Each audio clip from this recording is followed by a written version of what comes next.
श्री राधा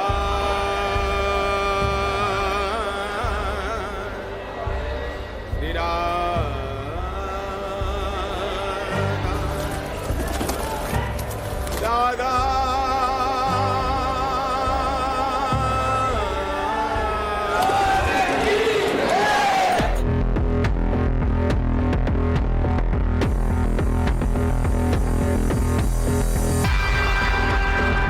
वहाँ सर्वे होगा, वहाँ समस्त प्रमाण मिलेगा सनातन धर्म का, जहाँ बालकृष्ण प्रभु प्रकट हुए।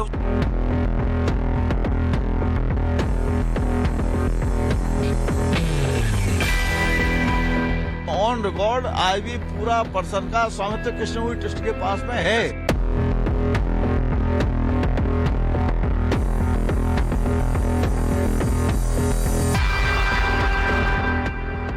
पूर्ण सफलता मिलेगी और कृष्ण का भव्यतम सुंदर मंदिर द्वापर युग से भी अच्छा बनेगा।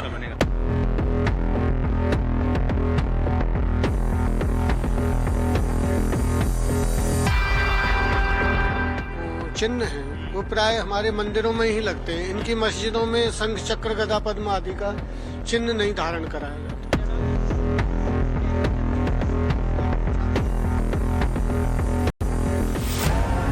मथुरा के शाही ईदगाह में एएसआई सर्वे को हरी झंडी मिलने के बाद देश की सियासत में उबाल है, लेकिन लोगों के मन में सवाल उठ रहे हैं। क्या एएसआई सर्वे के बाद शाही ईदगाह में भगवान श्री कृष्ण की जन्मभूमि के सबूत मिलेंगे? क्या सर्वे से 350 साल पुराना विवाद खत्म हो जाएगा? क्या सर्वे से पता चल जाएगा कि श्री कृष्ण जन्मभूमि पर मस्जिद बनी है या नहीं? क्या मथुरा के श्री कृष्ण जन्मभूमि विवाद में भी अयोध्या जैसा फैसला आएगा? इन सारे सवालों के जवाब शाही ईदगाह कैंपस में होने वाले एएसआई सर्वे पर आकर टिक गए हैं, जिसे लेकर इलाहाबाद हाई कोर्ट 18 दिसंबर को तय करेगा कि सर्वे की रूपरेखा क्या होगी। मतलब शाही ईदगाह में एएसआई सर्वे होगा, लेकिन सर्वे से पहले ही संत समाज में खुशी की लहर है। संतों का कहना है कि अब वो दिन दूर नहीं जब श्री कृष्ण जन्मभूमि पर भी भव्य श्री कृष्ण मंदिर बनेगा। आज वहाँ सर्वे होगा, वहाँ समस्त प्रमाण मिलेगा सनातन धर्म का, जहाँ बालकृष्ण प्रभु प्रकट हुए उस जगह का सर्वे होगा और निश्चित रूप से हम सब का विजय श्री होगा। वहाँ पुनः सनातन धर्म के अनुसार वहाँ भव्य मंदिर बनेगा, जैसे राम जन्मभूमि पर बन रहा है, और विजय श्री हम लोगों को प्राप्त होगी।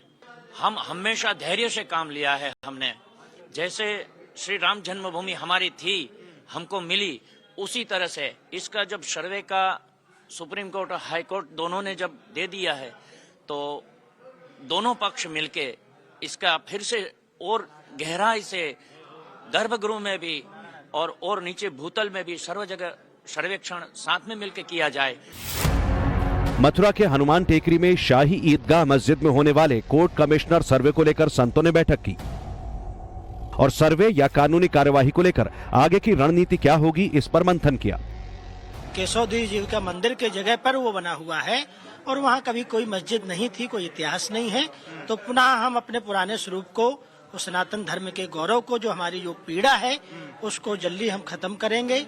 अब ऐसी जो है संतों की सब रणनीति है और ये अब कोर्ट माननीय उच्चतम न्यायालय के द्वारा भी हम सब लोगों को रास्ता बन रहा है। उसी के हिसाब से हम उसका पालन करते हुए और अपना पुनः स्थान वह प्राप्त करेंगे। जिनके जो आराध्य, देखो जन्मभूमि को बदला नहीं जा सकता, कोई दूसरा मंदिर हो या मस्जिद हो बदली जा सकती, लेकिन जहाँ जन्मभूमि है वो कैसे बदली जा सकती। इसलिए बहुत प्रयास किया गया है, समाज को बार बार कहा गया कि भाई आपसी सौहार्द में ये सब बदल ले तो अच्छा है, लेकिन ये नहीं माने। हमने साक्ष्य जुटाए, हमारे महेंद्र प्रताप जी ने सारे साक्ष्य दिए। अब सर्वे का आदेश आ गया है, अब दूध का दूध पानी का पानी हो जाएगा और साक्ष्य इतने मजबूत हैं कि हमें पूरा विश्वास है। हम लोग तो तैयारी कर रहे हैं, कब तो बनाना ही है, क्योंकि साक्ष्य के हिसाब से तो परिणाम हमारे हक में आएगा।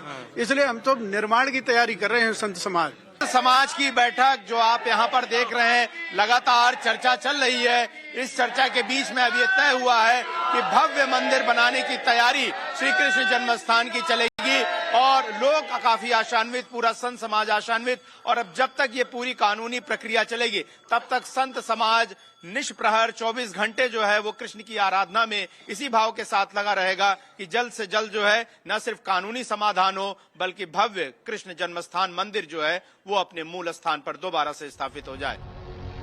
संत समाज हो या हिंदू पक्ष, हर कोई शाही ईदगाह के तहखाने और गुंबद से लेकर दीवारों तक के सर्वे की मांग कर रहा है। ऐसे में सवाल है, एएसआई सर्वे में शाही ईदगाह में क्या क्या होने वाला है? क्या शाही ईदगाह की जमीन खोदी जाएगी? एएसआई की निगरानी में होने वाले सर्वे क्या वाराणसी के ज्ञानवापी की तरह ही होगा? वहाँ पे ना कोई खुदाई होने वाली है, ना स्ट्रक्चर को कोई डैमेज होने वाला है। कोर्ट अपॉइंटेड एडवोकेट कमीशन का पैनल होगा जो वहाँ पे जाएगा और उस पूरे एरिया की वस्तु स्थिति स्टडी करके कोर्ट के सामने रिपोर्ट देगा। पूरी कार्रवाई जो होगी, हमने वीडियोग्राफी और फोटोग्राफी की मांग की है और 3 मेंबर एडवोकेट कमीशन पैनल की मांग की है। तो उसमें किसी को कोई प्रेजुडिस नहीं होने वाला है। जो भी रिपोर्ट आएगी वो कोर्ट के सामने आएगी और अगर उसमें कोई फैक्चुअल गलती है तो वो उसको कोर्ट के सामने पॉइंट आउट कर सकते हैं। 18 दिसंबर को कोर्ट जैसा निर्देश देगा उसके मुताबिक कोर्ट कमिश्नर की टीम शाही ईदगाह कैंपस जाकर सबूत जुटाएगी और हाई कोर्ट को रिपोर्ट देगी। लेकिन सर्वे को लेकर बड़ा सवाल यह है कि क्या शाही ईदगाह से जुड़े उन प्रतीक चिन्हों की भी जांच की जाएगी जिन्हें हिंदू पक्ष सनातन के प्रतीक बता रहा है, मंदिर के प्रमाण होने के दावे करता आ रहा है। हिंदू पक्ष ने मथुरा के इस शाही ईदगाह मस्जिद के अंदर गर्भगृह होने का दावा किया है। मस्जिद की इस तस्वीर में जो ये सफेद रंग का चबूतरा दिख रहा है, इसे लेकर दावा है कि भगवान श्री कृष्ण का जन्म स्थान यानी गर्भगृह इसी के नीचे है।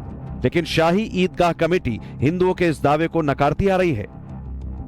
ये माना जाता है कि वो जो शाही ईदगाह का परिसर है वो दरअसल असल गर्भगृह वहीं पर है। ऐसा नहीं कहा जा सकता कि गर्भगृह वहीं पर है। और फिर अगर ये मान देंगे कंस किले में, तो कंस किला तो ये है ही नहीं। कंस किला तो कहीं जमुना जी के किनारे पर मानते हैं लोग, यहाँ तो है ही नहीं कंस किला। जी कारागार माना जाता था यहाँ पे। नहीं, वो तो कंस किला माना जाता था ना, लेकिन कंस किला में तो कारागार था ना। कंस किला यहाँ है ही नहीं है, तो फिर यहाँ कारागार कहां से हुआ? किसका दावा कितना मजबूत है ये तो एएसआई सर्वे में साफ हो जाएगा। लेकिन हिंदू पक्ष का दावा है कि साल 1670 में श्री कृष्ण जन्मस्थान परिसर में स्थित ठाकुर केशव देव मंदिर को तोड़कर उसके ऊपर शाही ईदगाह बना दी गई। ईदगाह के निर्माण में मंदिर के अवशेष ही प्रयोग किए गए और अब मंदिर के सबूतों को नकारने वाले शाही ईदगाह कमेटी के अध्यक्ष ही खुपुल रहे हैं कि औरंगजेब से पहले शाही ईदगाह नहीं थी। शाही मस्जिद तो बाद में ही बनाई गई है, इसमें कोई शक नहीं है। इससे पहले वहां क्या था क्या नहीं था इस बारे में हम कुछ नहीं कह सकते। मतलब आप कह रहे हैं शाही मस्जिद बाद में बनाई गई है, औरंगजेब की बाद बनाई गई है। हाँ, लेकिन इससे पहले वहां क्या था या कुछ था कि नहीं था इस बारे में हम कुछ नहीं कह सकते। अच्छा। शाही ईदगाह का यह है कि वो बाद में बनाई गई, बाद में बनाई गई है। अच्छा, काफी बाद की है। हाँ। तो इसी वजह से नक्शे में उसका जिक्र भी नहीं है, जो पुराने मुगलिया दौर के, दिल्ली सल्तनत के दौर के जो नक्शे। हाँ, उसमें उनका जिक्र नहीं। ऐसे में आपको नहीं लगता हिंदू पक्ष का दावा ज्यादा मजबूत है? नहीं, ऐसी कोई बात नहीं है, ऐसी कोई बात नहीं है। अब इस कबूलनामे के बाद एक नजर हिंदू पक्ष के दावों को मजबूत कर रहे उन सबूतों पर डाल लेते हैं जिनके आधार पर वो दावा करते हैं कि इस मस्जिद को मंदिर तोड़कर बनाया गया। मस्जिद के ऊपर यानी उसके गुंबदों को देखेंगे तो आपको कलश और तीर की आकृति दिखेगी। आप किसी भी हिंदू मंदिर को देखेंगे तो ये चीज आपको कॉमन दिखेगी कि हिंदू मंदिर का जो शीर्ष होता है उसमें कलश और तीर को पवित्र माना जाता है। अब मस्जिद के इन मीनारों को देखिए, मीनारों के नीचे कमल के फूल की आकृति है। कमल के फूल की आकृति को प्राचीन हिंदू मंदिरों में देखा जा सकता है, यहाँ भी वही स्थिति है। ये जो मीनारें हैं उन मीनारों के नीचे कमल के फूल की आकृति है। शाही ईदगाह मस्जिद में सनातन धर्म के इन प्रतीक चिन्हों के बारे में हिंदू पक्ष के वकील कोर्ट को बता चुके हैं कि मस्जिद की दीवारों पर शेषनाग की आकृति बनी हुई है, जिन्होंने भगवान कृष्ण की उनके जन्म के दौरान रक्षा की थी। याचिका में बताया गया कि मस्जिद के खंभों के नीचे हिंदू धार्मिक प्रतीक चिन्ह और एंग्रेविंग भी दिख रहे हैं। हिंदू पक्ष का दावा है कि शाही ईदगाह मस्जिद की दीवारों पर ये सारे सबूत उपलब्ध हैं, लिहाजा कोर्ट से इसकी वीडियोग्राफी कराकर रिकॉर्ड पर लाए जाने की मांग की गई है। लेकिन हिंदू पक्ष के दावों को मुस्लिम पक्ष नकार रहा है। शाही ईदगाह कमेटी के अध्यक्ष डॉक्टर जेड हसन का दावा है कि शाही ईदगाह में न तो पहले और न इस समय कोई सनातन प्रतीक चिन्ह मौजूद है। मुझे कोई ऐसा चिन्ह, ऐसी कोई मूर्ति, ऐसा कोई अवशेष नजर नहीं आया जिससे मैं ये कह दूं कि यहाँ पर मंदिर था। दीवारों पर, दीवार के अंदर, छत पर, बाहर जहाँ पर कुआं है वहाँ पर, या हमारे घोसी भाई रहते हैं वहाँ पर, मुझे कोई ऐसा अवशेष नजर नहीं आया कि मैं ये कह सकूं कि यहाँ पर पहले मंदिर था। कुछ तस्वीरें हिंदू पक्ष की ओर से जारी की गई जिनमें कमल का चिन्ह और शेषनाग की आकृति थी और जिसमें से कुछ टूटे हुए थे। नहीं, ये तो है ही नहीं बिल्कुल वहां पर। वो पता नहीं कहाँ की मूर्ति होगी, कहाँ की मूर्ति लाके यहाँ पर कह दिया कि यहाँ पर है। मैं यहाँ कितनी बार गया हूँ, वहां मुझे ऐसा कोई मूर्ति या कोई कमल का फूल, मस्जिद के जो मीनार होते हैं और गुंबद होते हैं जो गुंबद के ऊपर ढाल बनाया जाता है पत्तियों का, वो तो हर जगह कमल की पत्ती के रूप का आकार का होगा, लेकिन उससे ये नहीं कहा जा सकता कि ये मंदिर की चीज है। अब शाही ईदगाह मस्जिद ये नहीं चाहती है कि जो शाही ईदगाह मस्जिद का सच है वो लोगों के सामने आए, और इसीलिए इस तरह की स्टे की बात की जा रही है, क्योंकि उस तथाकथित मस्जिद में हजारों ऐसे हिंदू साइंस और सिंबल्स हैं जो हिंदू मंदिर की तरफ इंगित करते हैं। वो तथाकथित मस्जिद एक हिंदू मंदिर को डिमोलिश करके उसके प्लिंथ पे, उसके बेस पे बनी हुई है, और ये सारी बातें वो नहीं चाहते हैं कोर्ट के पटल पे आए। अब सवाल यह भी है कि जब ईदगाह में श्री कृष्ण जन्मभूमि के सबूत नहीं, तो फिर सर्वे से ईदगाह कमेटी क्यों भाग रही है? अब आपको वो तस्वीर दिखाते हैं जिसका जज H.G. हार्पर ने अपने ऑब्जर्वेशन में जिक्र किया था कि मथुरा में मंदिर की नींव पर मस्जिद खड़ी है। ये तस्वीर साल 1949 की है।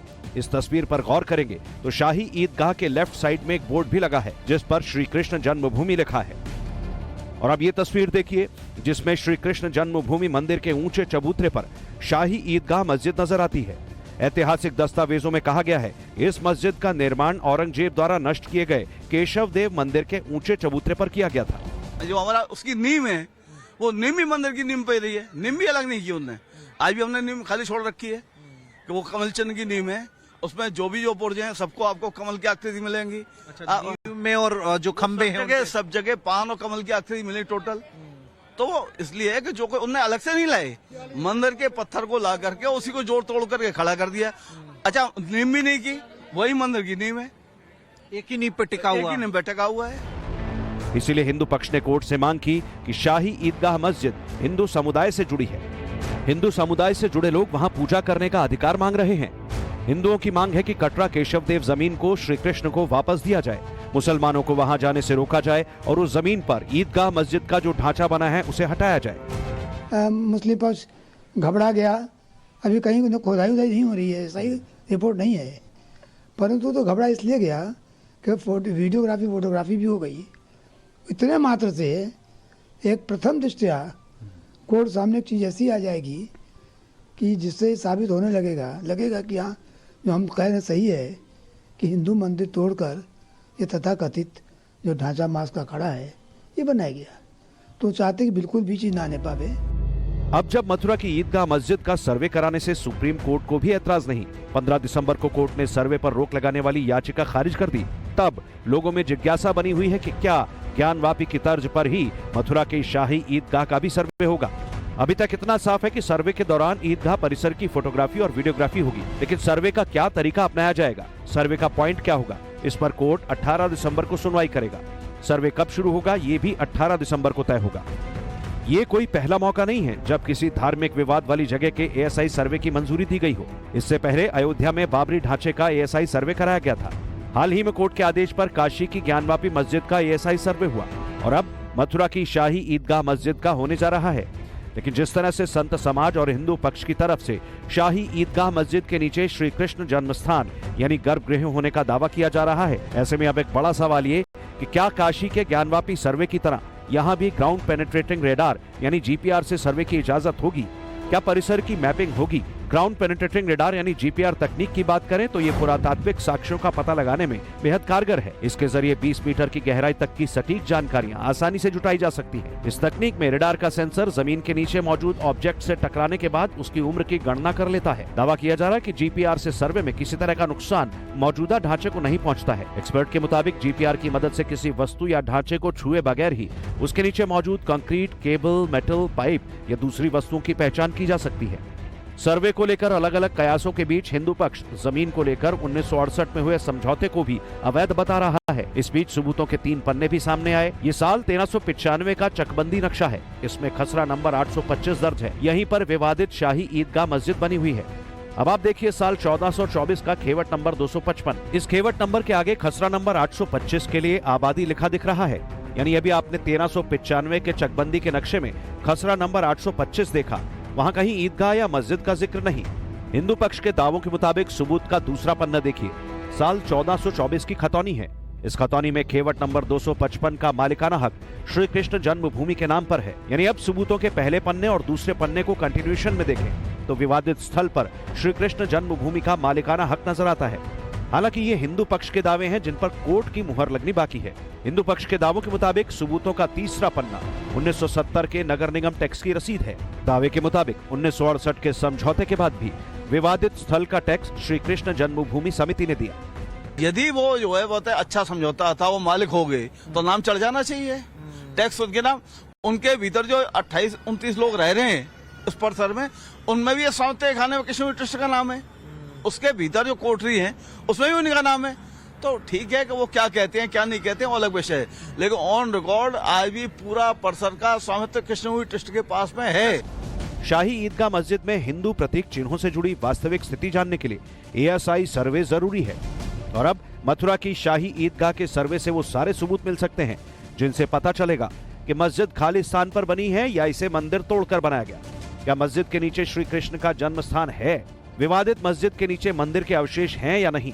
मस्जिद की मीनारों से लेकर दीवारों पर मौजूद आकृतियों का सच क्या है? सच सामने लाने के लिए ASI carbon dating, stratigraphy, archaeometry, dendrochronology, ethnochronology से लेकर हर तकनीक का इस्तेमाल करेगी, जिससे 350 साल से भी ज्यादा वक्त से चला आ रहा ये विवाद खत्म हो जाए। Bureau report, times now Navbharat.